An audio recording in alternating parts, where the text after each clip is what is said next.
সবাইকে ধন্যবাদ। আমার এক বন্ধু তিনি আমাকে বলছিলেন যে আমি নাস্তিক হয়ে গিয়েছি, এটা আমি ঘোষণা করি। এই প্রশ্ন কেন উঠে? সারা পৃথিবীতে নাস্তিকতা কেন বাড়ছে? আসুন আমরা দেখি একটি অনুসন্ধানমূলক বিশ্লেষণ রিপোর্ট। আস্তে আস্তে ইউরোপ তথা সারা পৃথিবীতে একটা যুগের পরিবর্তন হচ্ছে।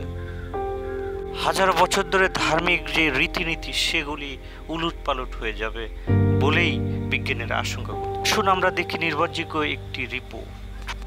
বর্তমানে ধর্মহীনতার বৈশ্বিক চিত্র। ধর্মহীনতার সংখ্যা 80%, সুইডেনে 70%, জাপানে 60%, তাতে 35%, ফ্রান্সে 50%, অস্ট্রেলিয়াতে 38%। বিশ্বে জুড়ে বিশেষ করে উন্নত দেশগুলোতে নাস্তিকতার সংখ্যা ক্রমশই বেড়ে চলেছে। বিজ্ঞানীরা কিংবা বিশ্লেষকরা বলছেন একটি নতুন যুগের সূচনা হতে চলেছে। নাস্তিকতা মানে ধর্মহীনতা নয়।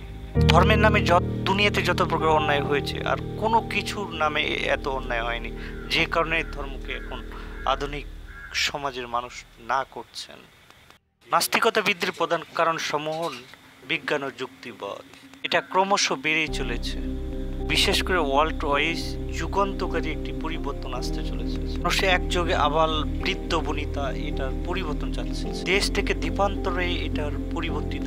যেখানে শিক্ষার হার কম সেখানে মানুষ এটা চিন্তাই করতে পারছে। এই সোশ্যাল মিডিয়ার যুগে যেমন পৃথিবীর সমস্ত আমূল পরিবর্তন হয়েছে, ঠিক সেই ভাবে পরিবর্তন হচ্ছে।